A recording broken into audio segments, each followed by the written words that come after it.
pagi, Bapak, Ibu, Saudara-saudara sekalian. Pada pagi hari ini kita berkumpul dan kita bersama-sama beribadah dan juga ingin mendengarkan kebenaran firman Tuhan. Seperti lagu yang baru saja kita nyanyikan bersama-sama, bahwa kita dipanggil untuk memberikan hidup kita sebagai persembahan kepada Tuhan, dan kita memiliki satu kerinduan untuk mempersembahkannya kepada Tuhan. Walaupun terkadang kita merasa persembahan kita merupakan satu persembahan yang tidak berarti bagi Tuhan.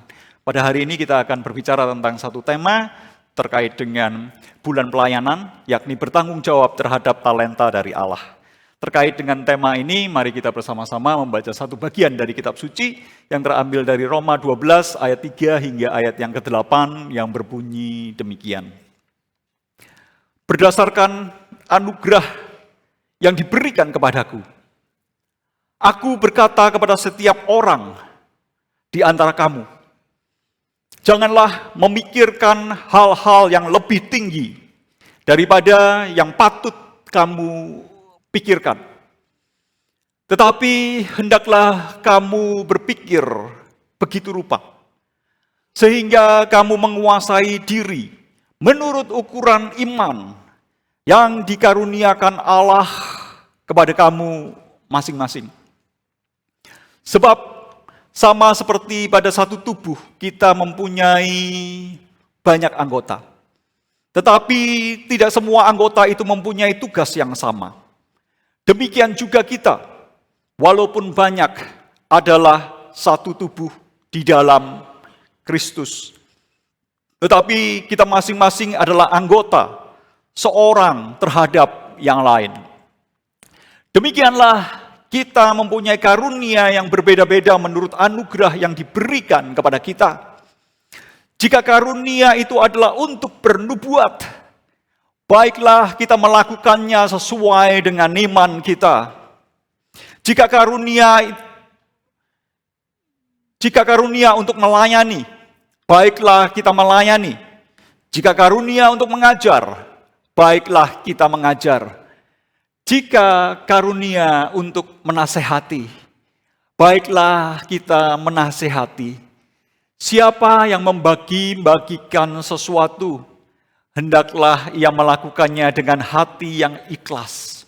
Siapa yang memberi pimpinan, hendaklah ia melakukannya dengan rajin.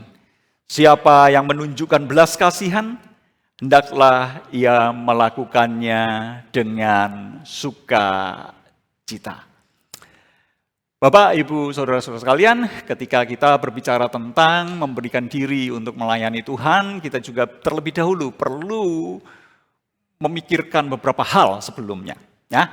Dan beberapa hal sebelumnya itu adalah sebagai berikut. Pernahkah kita di dalam kehidupan kita ini, ya, kita itu membandingkan diri dengan orang lain, gitu, ya? Mungkin sebagian besar dari kita, atau bahkan tidak berlebihan kalau dikatakan bahwa semua dari kita, begitu ya, itu memiliki satu kecenderungan untuk membanding-bandingkan diri kita dengan orang lain, begitu ya. Dan ketika kita mencoba untuk membandingkan diri kita dengan orang lain, yang itu terjadi secara sadar ataupun tidak sadar, begitu, ketika kita melihat ada orang yang lebih kurang dari kita, dan kita itu memiliki potensi-potensi yang lebih dari orang itu, maka kita akan merasa sombong, gitu ya, kita berbangga diri, dan bahkan kita itu meremehkan orang yang potensinya itu tidak sebesar dengan kita. Atau ketika kita melihat, wah ternyata orang yang kita jadikan pembanding itu lebih hebat dari kita. Dan kalau kita tahu, wah ternyata dia mencapai satu level yang kita itu rasanya terlalu berat untuk mengejar itu, lalu kita merasa minder di dalam kehidupan kita. Dan tidak jarang ketika kita membanding-bandingkan diri kita dengan orang lain, kita terkadang merasa tidak puas dengan diri kita. Bapak, Ibu, Saudara sekalian, ketika berbicara tentang membanding-bandingkan, kadang-kadang kita itu membandingkan bukan hanya potensi-potensi kita, tetapi kita juga membanding-bandingkan apa yang kita miliki. Kita membandingkan dengan level kekayaan kita, dengan level kelas sosial ekonomi yang lain, dan kita seringkali merasa tidak bisa bersama-sama dengan orang-orang yang ada di dalam kelas sosial ekonomi yang berbeda. Mengapa? Dan kita itu membandingkan dan kita kemudian membuat kelas-kelas. Dengan kata lain, kita itu membuat kasta demi kasta. Dan kita itu dengan sistem kasta seperti itu, kita memiliki perbandingan.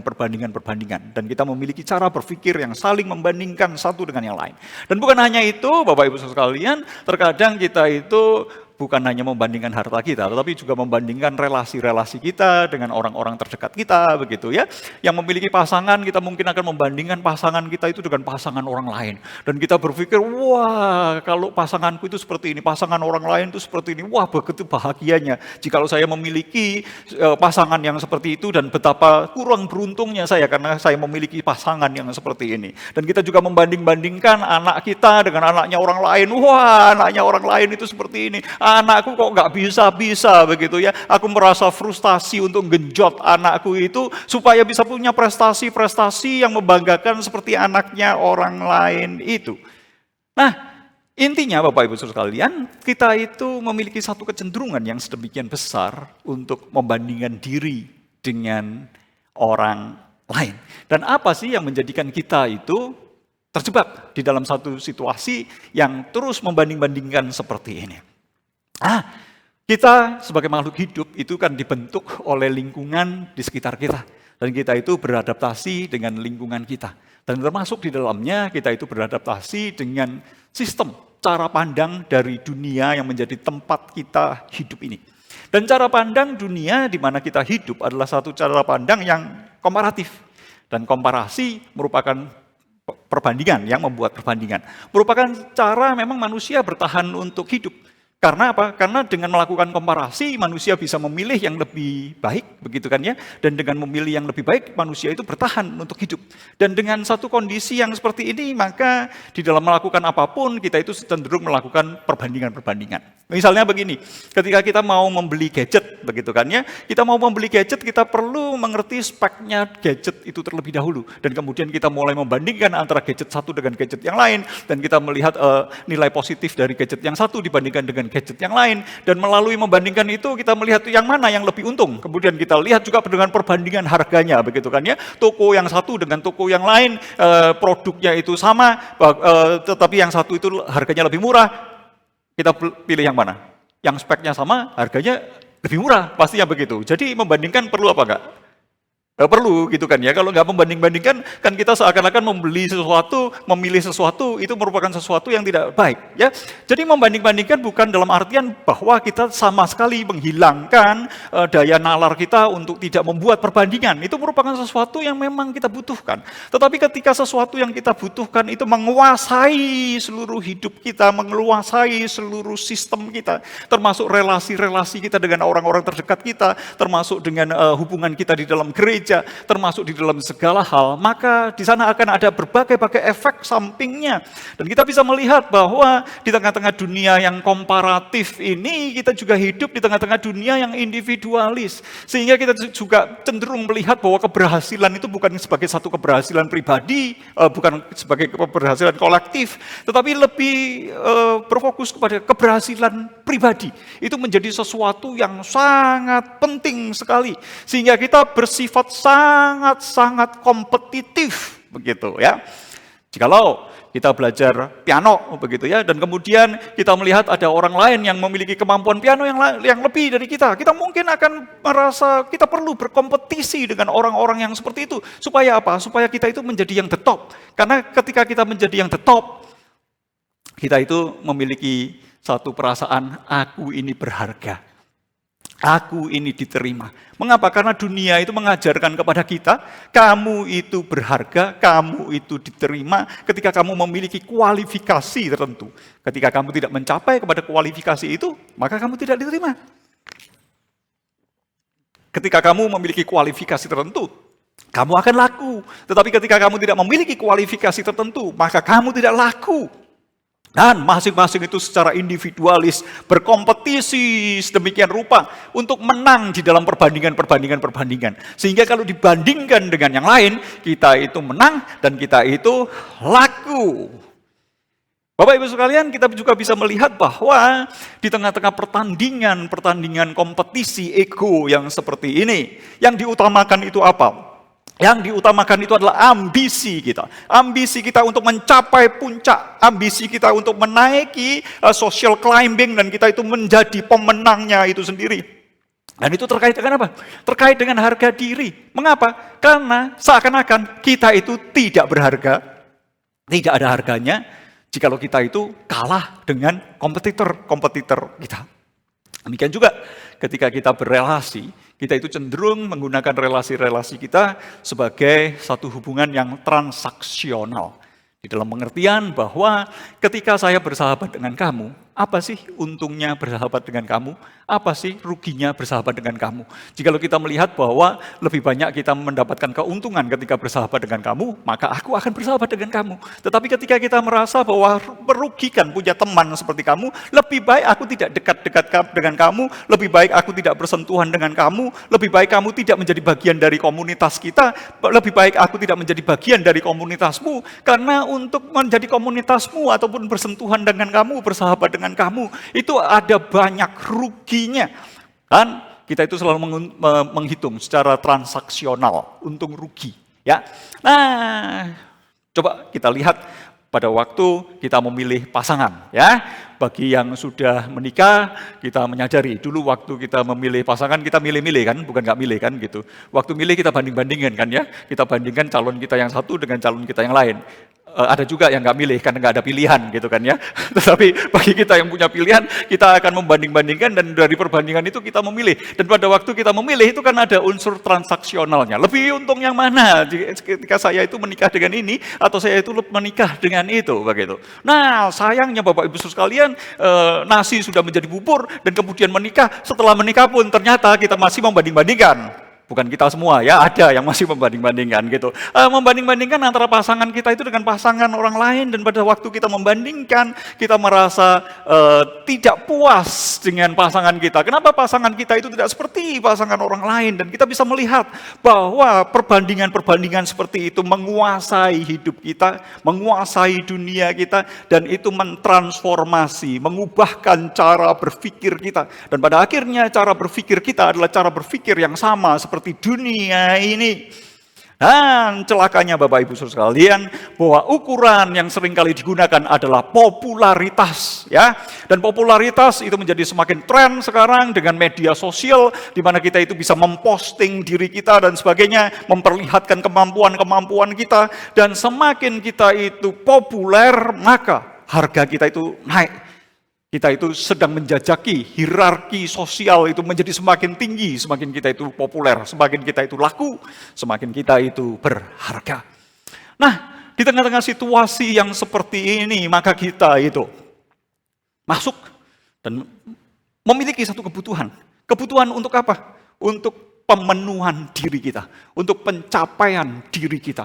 Sehingga kita boleh memiliki satu perasaan, aku itu bermakna sebagai satu pribadi. Dan kita perlu melakukan pembuktian diri. Melalui media sosial kita perlu mempromosikan bukan hanya produk kita, tetapi juga mempromosikan diri kita. Karena itu merupakan sesuatu yang sangat penting. Untuk apa?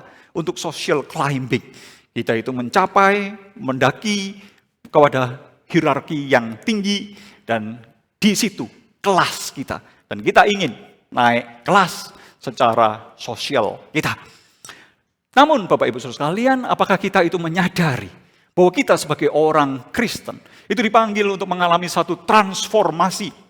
Di dalam Roma 12 ayat 1 hingga ayat yang kedua itu dikatakan, hendaklah kamu mempersembahkan tubuhmu, mempersembahkan hidupmu termasuk tubuh kita sebagai satu persembahan yang hidup, yang kudus, dan yang berkenan kepada Allah. Ini merupakan satu panggilan yang sama sekali berbeda dengan panggilan dari dunia ini untuk mencapai social climbing, mendaki jenjang sosial yang lebih tinggi untuk kepentingan ego dan kepuasan diri.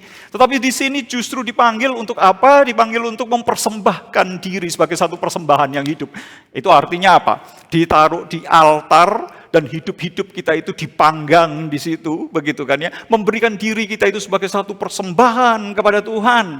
Dan itu adalah satu panggilan yang sama sekali berbeda, yang kita berkata, siapa yang mau dengan panggilan yang seperti itu? Kenapa kita itu dipanggil seperti itu, dan kenapa kita itu perlu mau terhadap panggilan yang seperti itu? Kita perlu mengingat akan rencana Tuhan yang sedemikian besar, bahwa bukan hanya kita yang dipanggil untuk seperti itu, tetapi karena Tuhan sendiri sudah memberikan dirinya, tubuhnya itu sebagai satu persembahan hidup kepada kita. Yesus Kristus di atas kayu salib telah memberikan dirinya, mempersembahkan dirinya untuk kita. Dan kita telah dibeli oleh Yesus Kristus dengan darah yang mahal itu.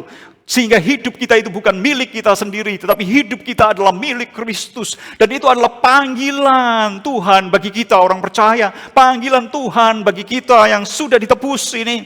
Kita ditebus bukan hanya untuk satu tujuan enak-enak. Supaya pada waktu kecil kita dimanja-manja. Pada waktu muda kita bisa hura-hura dan bersukaria. Pada waktu tua kita kaya raya. Dan pada waktu mati kita masuk surga. Kita bukan hanya dipanggil dengan panggilan yang seperti itu, tetapi kita dipanggil untuk rencana Allah yang besar, rencana Allah yang agung, untuk misi kerajaan Allah. Dan panggilan itu membutuhkan satu dedikasi. Seperti lagu yang kita nyanyikan, hanya ini Tuhan persembahanku, segenap hidupku, jiwa dan ragaku. Dan kita dipanggil untuk satu desain rencana Allah yang sedemikian besar. Dan kita dipanggil untuk mengalami satu proses transformasi, perubahan cara berpikir. Janganlah kamu menjadi serupa dengan dunia ini di dalam pikiranmu, tetapi hendaklah kamu diperbaharui di dalam pikiranmu, sehingga kita boleh memiliki pikiran Kristus. Sehingga melalui perubahan transformasi cara berpikir kita masuk ke dalam desain karya agung Allah. Dan tahukah kita, sadarkah kita bahwa Tuhan itu mendesain kita untuk satu dampak yang besar. Kita didesain oleh Allah untuk sebagai satu kesatuan tubuh Kristus, sehingga kita berfungsi. Sehingga ketika kita itu berfungsi dengan baik, dampak dari fungsi kita yang baik itu bukan hanya berdampak untuk pencapaian prestasi diri kita sendiri, keagungan diri kita sendiri, tetapi itu akan berdampak bagi kerajaan Allah secara umum, kerajaan Allah secara universal. Dan kita didesain oleh Allah untuk mengerjakan satu pekerjaan yang bernilai kekal, bukan hanya personal seorang diri untuk jangka waktu. Kalau kita kuat itu 80 tahun, lebih kuat lagi 90 tahun. Kalau bisa 100 tahun itu sudah luar biasa. Tetapi setelah itu hidup kita itu hilang. Tetapi kita didesain oleh Allah untuk satu rencana yang lebih besar dari itu. Kita adalah satu bagian dari babakan sejarah untuk membawa tongkat estafet Injil Yesus Kristus, untuk membawa tongkat estafet misi Allah bagi kerajaan Allah, untuk tongkat estafet restorasi di tengah-tengah dunia ini. Ada dampak universal, ada dampak kekal yang disediakan bagi kita. Kita mungkin berpikir bahwa masakan aku itu bisa melakukan satu perubahan? Apakah aku itu bisa membuat satu kontribusi yang besar untuk dunia ini? Saya bukan presiden Indonesia, begitu kan ya? Nggak ada kan ya yang hadir di sini calon presiden? Saya juga bukan presiden Amerika ataupun apa, tapi bagaimana kita bisa berdampak? Melalui ayat Alkitab yang kita baca pada hari ini di dalam Roma 12, kita akan lihat bahwa sekalipun kita itu bagian yang kecil, tetapi kita itu memiliki satu peran yang besar di dalam desain Allah. Sehingga dengan berbagai pergumulan ini kita akan melihat kembali Roma 12 ayat 3 hingga ayat yang ke-8. Dan melalui ini kita bisa melihat bahwa melalui kacamata anugerah kita itu belajar untuk menilai. Menilai siapa? Menilai diri kita sendiri, menilai gereja, dan juga menilai peran kita. Mari kita melihat bagian ini secara lebih mendetail.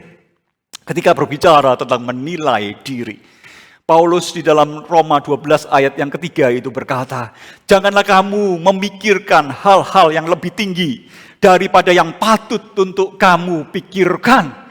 Dan kemudian ayat ini disambung dengan Roma 12 ayat yang ke-16. Dengan lebih jelas di sini dikatakan, janganlah berpikiran congkak, janganlah menganggap dirimu sendiri itu pandai. Bapak Ibu Saudara sekalian, jadi ketika memandang diri, Paulus itu mengajarkan kepada kita, firman Tuhan itu mengajarkan kepada kita, jangan kita itu memandang diri itu terlalu tinggi. Karena ketika kita memandang diri kita itu terlalu tinggi, seringkali itu adalah satu bentuk kesombongan kita. Kesombongan kita untuk berkata, kelasku ini di sini. Ketika kelasnya itu di sini, itu nggak level buat aku, itu buak gitu ya, buak. Karena buak diapain? Dibuak aja, namanya buak begitu kan ya. Dan ketika kita berelasi dengan orang secara transaksional, kita juga melihat berelasi dengan dia, itu apa? Buak. Kalau buak berelasi dengan orang ini, kita apain? Kita buak aja namanya buak. Sehingga kita itu tanpa kita sadari, kita itu membuang orang-orang dalam kelas tertentu. Kita itu membuang saudara-saudara seiman kita yang berbeda kelas dengan kita. Kenapa? Karena mereka ini buak. Dan Alkitab itu mengajarkan kepada kita untuk menilai diri kita itu. Jangan terlalu tinggi yang seperti itu. Dan secara khusus, jangan menganggap dirimu itu pandai. Jangan congkak. Dengan kata lain, kita itu perlu belajar rendah hati. Melihat diri kita itu secara appropriate, secara tepat. Kita itu diajar untuk melihat diri kita itu sewajarnya. Ayat selanjutnya itu berkata seperti ini. Tetapi hendaklah kamu berpikir, sekali lagi transformasi pikiran, berpikir sedemikian rupa, berpikir dengan pertimbangan yang bijaksana. Untuk apa? Di dalam Roma 12 ayat 16 dijelaskan di situ. Untuk mengarahkan dirimu itu kepada mereka yang rendah. Ada mereka yang rendah, ada anggota tubuh Kristus yang rendah, ada saudara-saudara seiman kita yang menurut social class kita itu mungkin rendah, tetapi justru di sini Alkitab itu berkata, arahkanlah dirimu itu kepada mereka yang rendah. Jangan kita berpikir yang tinggi-tinggi dan berkata yang rendah-rendah ini, yang bojai ini, yang buak ini, kita buak saja, kita buang saja. Tetapi Alkitab itu, firman Tuhan itu justru mengajarkan kepada kita, arahkan dirimu kepada mereka yang lemah, kepada mereka yang mungkin tidak masuk ke dalam hitungan kita. Karena mereka itu adalah sesuatu yang berharga di mata Tuhan. Dengan demikian kita bisa melihat bahwa ketika kita belajar untuk menilai diri, kita itu belajar untuk menilai diri secara realistis, dengan rendah hati dan sederhana. Saudara, saya memiliki satu pengalaman. Ya, saya lama bergerak di bidang akademik di tengah-tengah dunia teologi. Dan saya belajar sedemikian rupa, belajar habis-habisan untuk dunia akademik itu. Jadi ada begitu banyak waktu yang saya gunakan untuk menghabiskan buku-buku teologi dan sebagainya.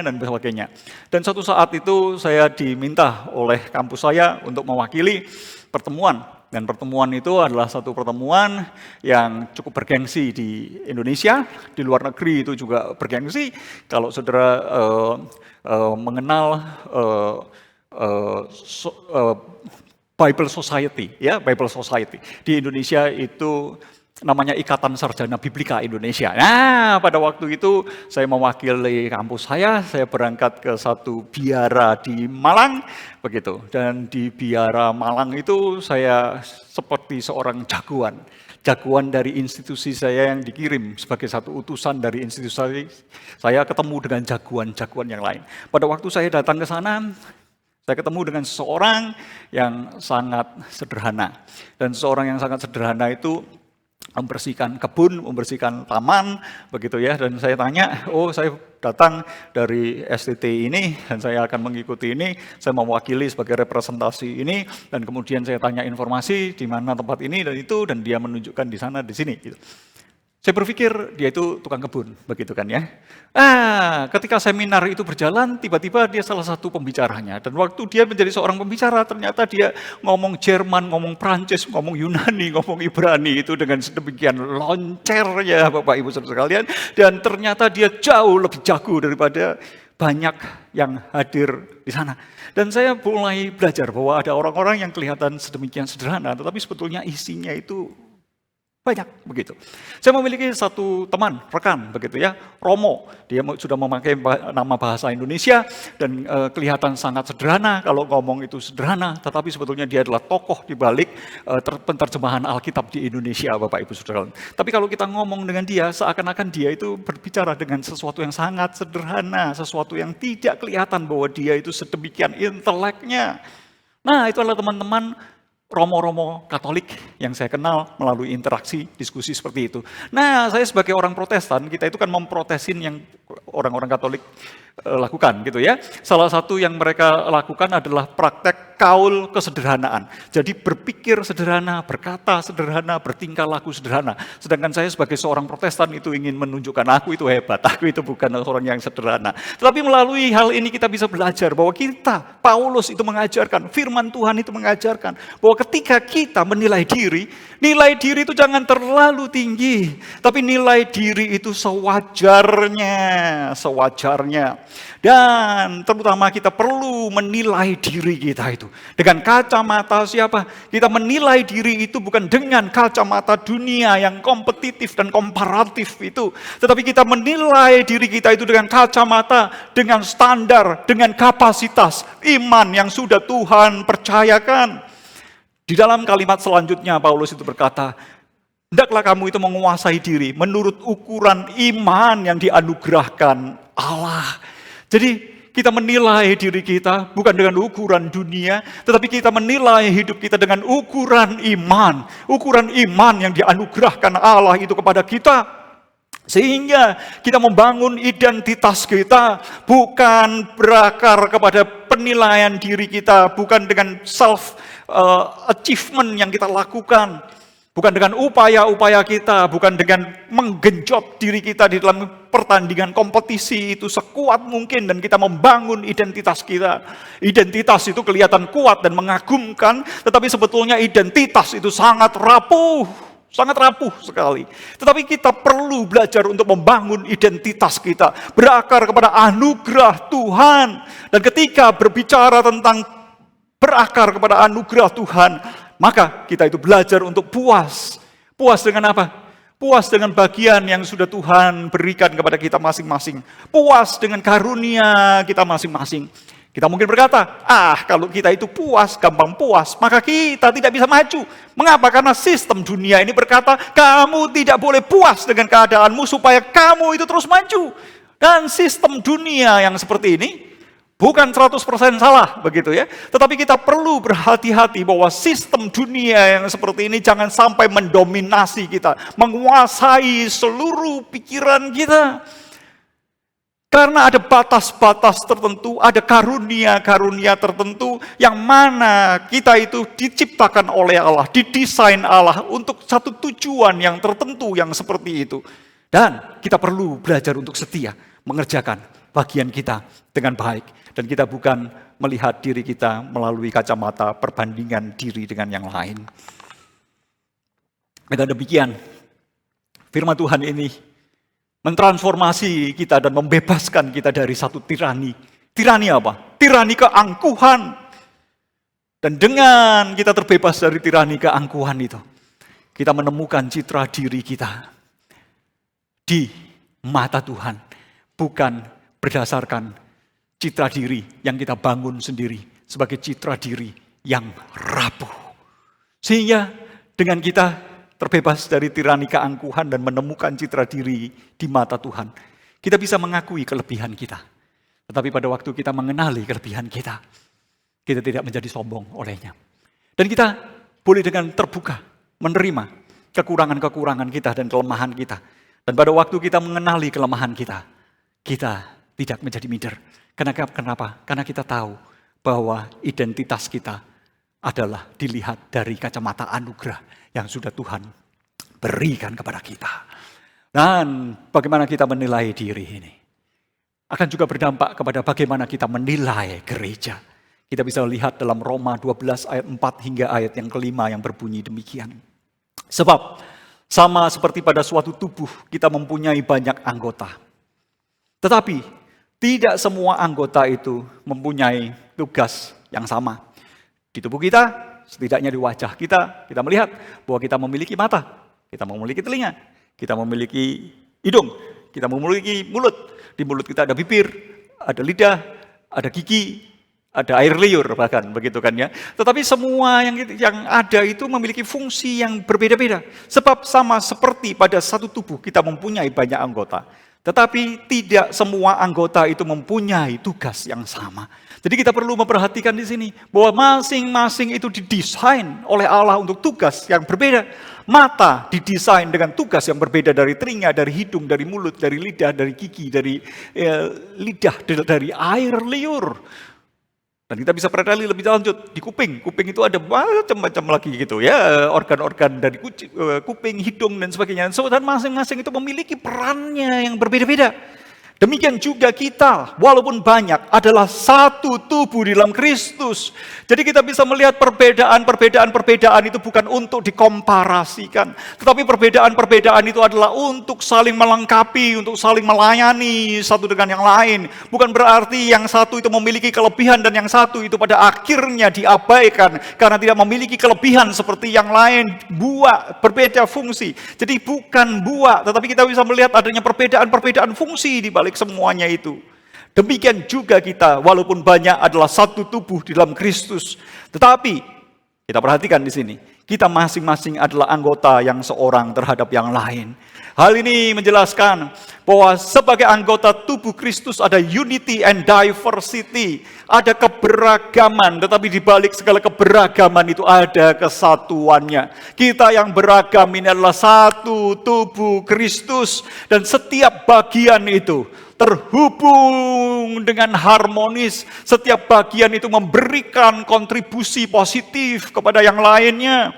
Dan setiap bagian itu memiliki peran yang penting. Yang penting bukan hanya mata, yang penting bukan hanya telinga, yang penting bukan hanya hidung, yang penting bukan hanya mulut, yang penting bukan hanya bibir, gigi, lidah, dan air ludah. Tetapi yang penting semuanya itu merupakan satu anggota tubuh yang penting. Juga anggota-anggota tubuh kita, tangan, kaki, dan sebagainya. Semuanya itu penting. Dan semua itu berkontribusi. Semua itu bermanfaat.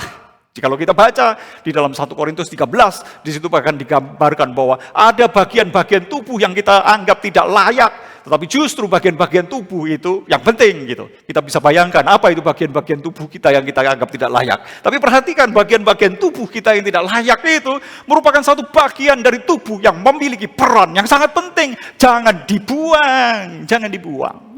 Bapak Ibu sekalian, ketika kita berbicara tentang menilai gereja, maka kita perlu bergerak dari mental konsumen. Mental konsumen adalah mental yang membanding-bandingkan, seperti kita itu membeli produk.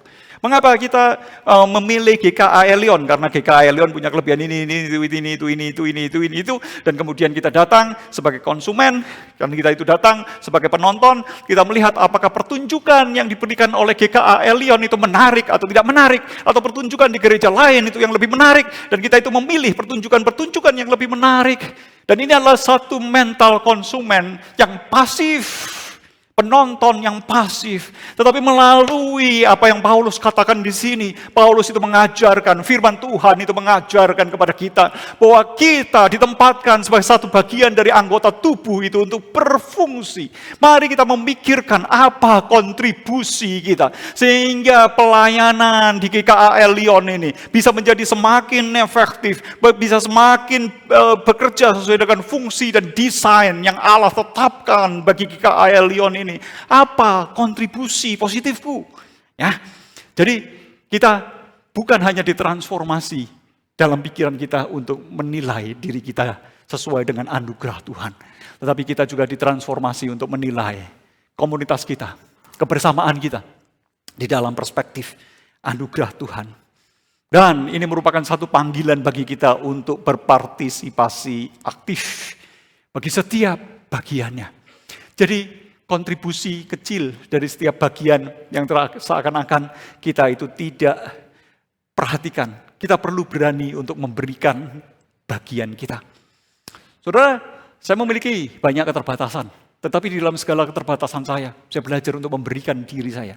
Saya belajar untuk mempercayakan diri saya, untuk boleh dipakai oleh Tuhan. Dan Tuhan itu memakai saya di balik segala keterbatasan-keterbatasan saya. Demikian juga dengan setiap kita. Setiap kita itu memiliki keterbatasan yang mungkin berbeda-beda. Tetapi dengan apa yang kita punya, kita perlu berani untuk memberikan, mempersembahkan itu sebagai satu konteks ucapan syukur kita kepada Tuhan. Berikan itu kepada Tuhan. Bawa itu ke mezbah Tuhan. pakai itu untuk melayani di dalam gereja ini. Walaupun itu seakan akan merupakan satu bentuk kontribusi yang sangat kecil. Mungkin kita berkata bahwa aku tidak bisa berbuat apa-apa. Tetapi tidak demikian Bapak Ibu Saudara sekalian. Masing-masing kita itu bisa berbuat apa-apa. Memiliki kontribusi bagi gereja ini. Saudara, untuk saya bisa berbicara di mimbar ini, saya bergantung kepada banyak hal. Saya bergantung dengan sound system yang baik, saya bergantung dengan pencahayaan yang baik, saya bergantung kepada mimbar yang ada di depan saya ini dengan baik, saya bergantung dengan para penata layan yang lain, para tim ibadah yang sudah mempersiapkan suasana ibadah dengan baik, yang sudah berlatih dengan baik. Dan untuk berbicara tim ibadah ada begitu banyak elemen, ada begitu banyak variabel yang saling mempengaruhi satu dengan yang lain. Dan bukan hanya itu, kita itu membutuhkan ada orang-orang yang datang menyambut, orang yang memberikan suasana kehangatan sebagai usher dan sebagainya. Dan untuk saya bisa berbicara di sini, ada begitu banyak hal detail yang lain yang saya belum ceritakan di sini.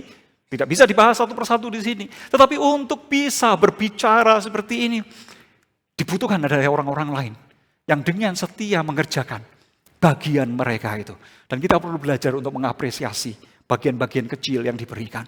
Kita mungkin berkata bahwa saya sudah tua Pak, saya sudah gak bisa apa-apa. Bapak Ibu sekalian, ada begitu banyak gereja, setidaknya ada beberapa gereja yang saya tahu bahwa para pendoa syafaatnya yang dengan setia terus berdoa bagi gereja adalah pasukan orang-orang yang sudah berusia. Dan mereka dengan sedemikian gigih itu berdoa. Saya juga pernah melihat adanya gereja di mana kaum-kaum usiawan itu sedemikian raket satu dengan yang lain, berkumpul satu dengan yang lain. Bapak Ibu sekalian, saya memiliki keterbatasan untuk berbicara kepada saudara-saudara, kepada teman-teman yang mungkin memiliki jenjang usia yang di atas saya agak jauh. Saya memiliki keterbatasan dalam bahasa saya. Saya tidak menguasai bahasa Mandarin, saya cuma ngertinya wopu ceto, begitu kan ya. Tetapi Bapak Ibu Saudara sekalian yang memiliki lahir dengan bahasa itu, yang mengerti bahasa itu, yang mengalami fase hidup yang sama dengan orang-orang yang seperti itu, adalah alat Tuhan untuk menguatkan, untuk menghibur, untuk mengajak, untuk menjadi rekan dari orang-orang yang seusia dengan Bapak Ibu Saudara sekalian. Bapak Ibu Saudara sekalian, kita bisa melihat bahwa sekalipun kita sudah senior, kita melihat bahwa ada anak cucu kita yang melaluinya kita itu bisa berdoa bagi mereka, yang kita itu bisa memberikan hidup kita untuk memberikan kontribusi yang positif bagi mereka. Siapapun kita memiliki satu peran di mana kita itu bisa dipanggil untuk berpartisipasi aktif di dalam setiap bagian yang Tuhan percayakan kepada kita. Dan setelah Paulus itu mengajarkan kepada kita, firman Tuhan mengajarkan untuk mengalami transformasi di dalam cara memandang diri, cara memandang gereja, maka kita juga belajar untuk menilai, cara kita menilai peran kita. Di dalam Roma 12 ayat yang ke-6, firman Tuhan itu berbicara demikian. Demikianlah kita mempunyai karunia yang berbeda-beda menurut anugerah yang diberikan kepada kita.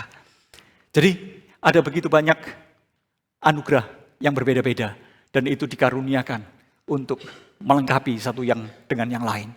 Keragaman, keberbedaan bukan untuk diperbandingkan, tapi keragaman, keberbedaan untuk dirayakan. Keragaman, keberbedaan adalah untuk saling melengkapi satu dengan yang lain. Bayangkan jika tubuh kita itu seluruhnya adalah mata, apa yang terjadi? Mengerikan Bapak Ibu Saudara sekalian. Bayangkan lagi jika seluruh tubuh kita itu gigi, mengerikan juga Bapak Ibu Saudara sekalian. Jadi yang dipandang di sini bukanlah suatu keseragaman, tetapi justru keragaman di dalam posisinya, porsinya, tempatnya masing-masing. Dan menilai keragaman karunia itu bukan secara kompetitif, tetapi secara relasional. Apa relasinya antara yang satu dengan yang lain, perbedaan-perbedaan itu.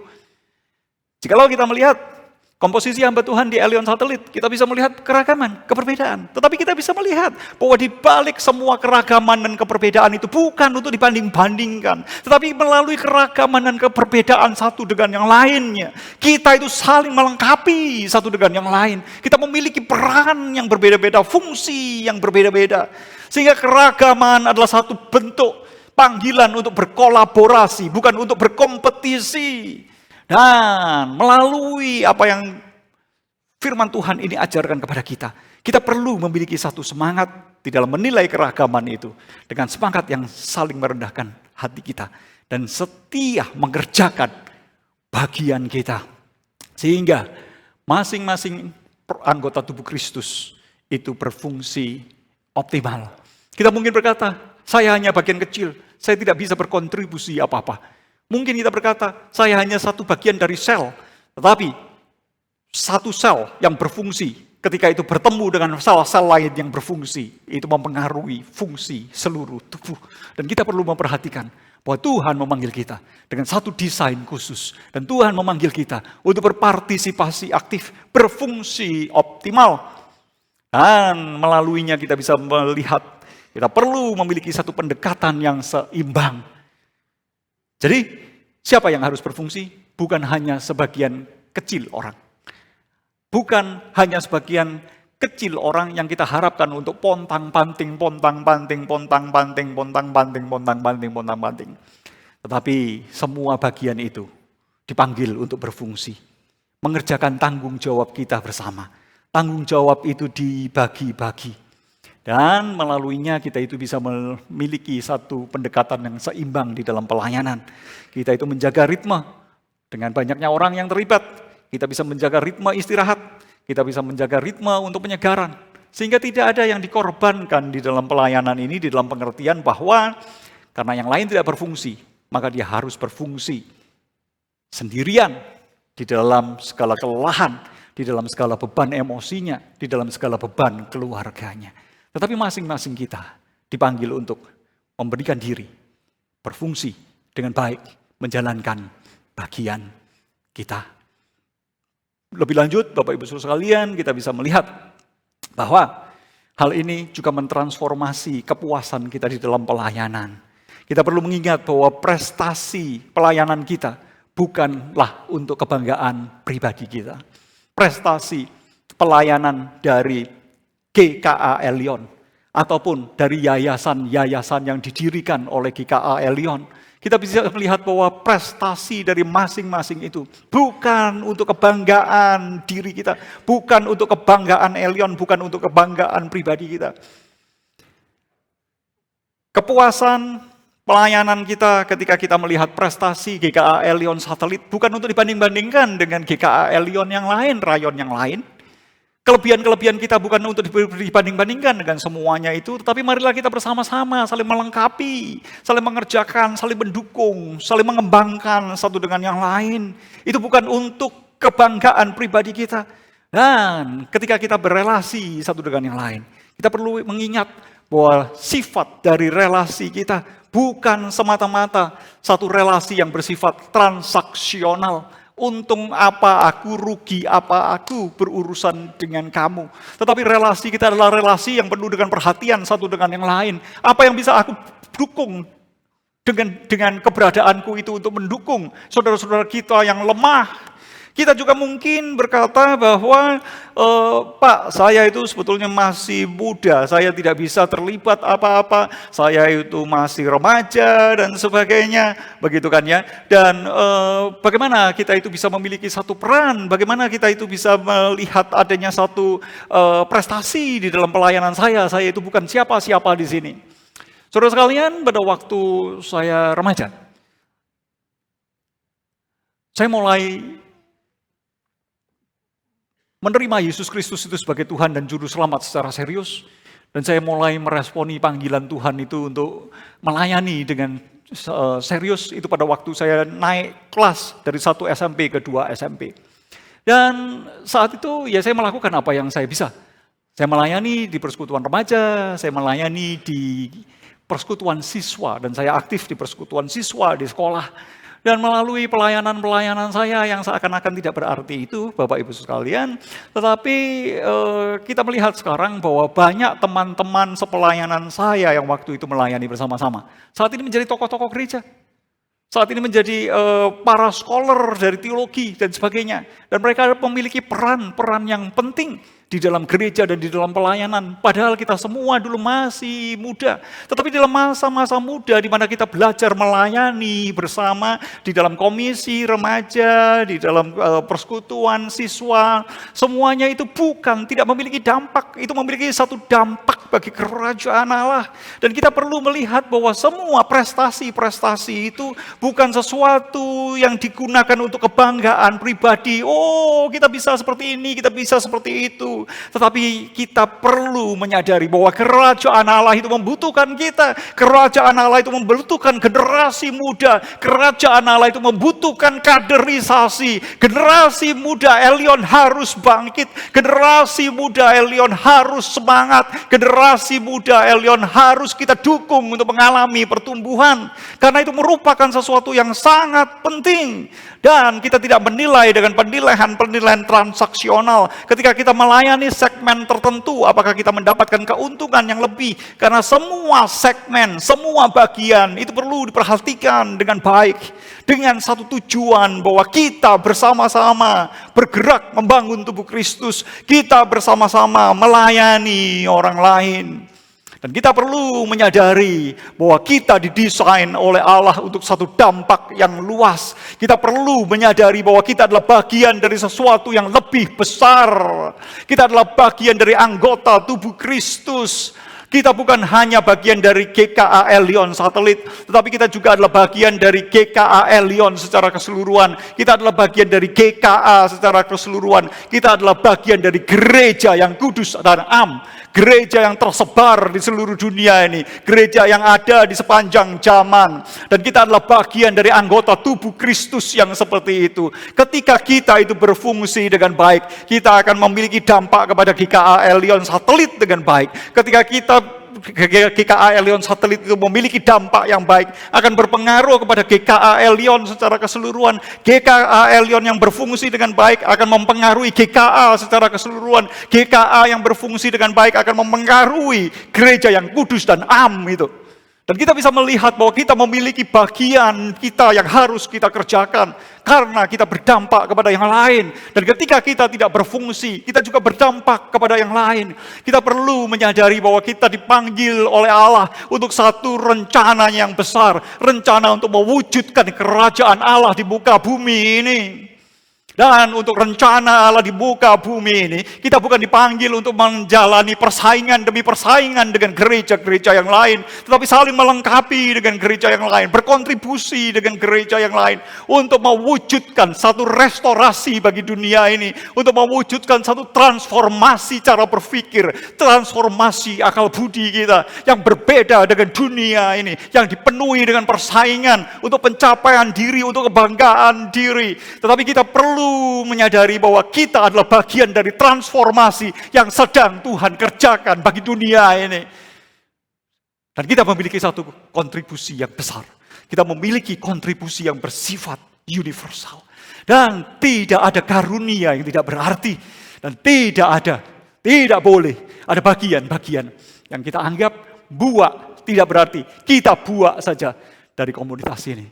Karena Tuhan menempatkan yang seperti ini di dalam komunitas kita sebagai bagian dari tubuh Kristus. Dan mungkin bagian itu adalah untuk menstimulir agar kita belajar rendah hati, melayani orang-orang yang kita anggap buak itu. Bapak Ibu sekalian, apa yang menjadi pesan bagi kita? Pesan bagi kita adalah kita dipanggil untuk mengalami pembaharuan budi. Dan di dalam pembaharuan budi ini kita sadar bahwa kita memiliki peran dalam tubuh Kristus. Dan kita itu belajar puas dengan bagian kita. Dan ketika kita puas dengan bagian kita belajar dengan rendah hati, mengerjakan karunia-karunia Allah yang sudah dipercayakan kepada kita. Sesuai dengan takaran kita, sesuai dengan fungsi kita, sesuai dengan tempat kita. Dan kita mengerjakannya dengan setia, dengan optimal dan sukacita. Hal-hal kecil yang bisa kita lakukan. Kita belajar untuk memberikan diri. Jangan di antara kita ada yang berkata, aku tidak bisa memberikan apa-apa. Tetapi berdoalah, mintalah kepada Tuhan. Singkapkanlah ya Tuhan, apa yang bisa aku berikan sebagai kontribusiku, sebagai orang percaya, bagi gereja ini, bagi tubuh Kristus. Dan mari kita berani berkontribusi dengan apa yang ada. Dan sebagai satu komunitas, marilah kita itu bersama-sama untuk tidak mengabaikan persembahan-persembahan kecil, persembahan-persembahan remeh yang diberikan oleh komunitas kita.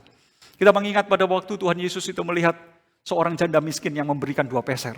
Dan Tuhan Yesus itu berkata, walaupun dia itu memberikan 2 peser, tetapi apa yang dia berikan itu bernilai lebih besar daripada orang-orang yang lain yang memberikan lebih banyak. Karena dia memberikan apa yang dia miliki itu sebagai satu persembahan kepada Tuhan. Dan kita tidak boleh mengabaikan persembahan-persembahan yang sedemikian. Bapak Ibu sekalian, kita masuk ke dalam dunia yang penuh dengan kompetisi. Gereja yang satu itu berkompetisi dengan gereja yang lain. Dan di dalam kompetisi-kompetisi itu kita ingin menghasilkan kualitas-kualitas yang baik. Dan untuk kualitas-kualitas yang baik kita itu melakukan berbagai audisi. Karena dengan kita mendapatkan orang-orang yang berkualitas baik, maka kita akan mendapatkan hasil yang lebih baik, bisa menghasilkan tontonan yang lebih baik, bisa mendapatkan konsumer yang lebih banyak. Dan kita bisa mendapatkan keuntungan yang lebih banyak. Dan karena itu gereja juga berlomba-lomba untuk memperbaiki penampilan-penampilannya. Untuk apa? Untuk satu perlombaan. Siapakah gereja yang terhebat? Siapakah gereja yang bisa menjangkau orang terbanyak? Dan seringkali kita juga terjebak di dalam satu kompetisi yang seperti itu.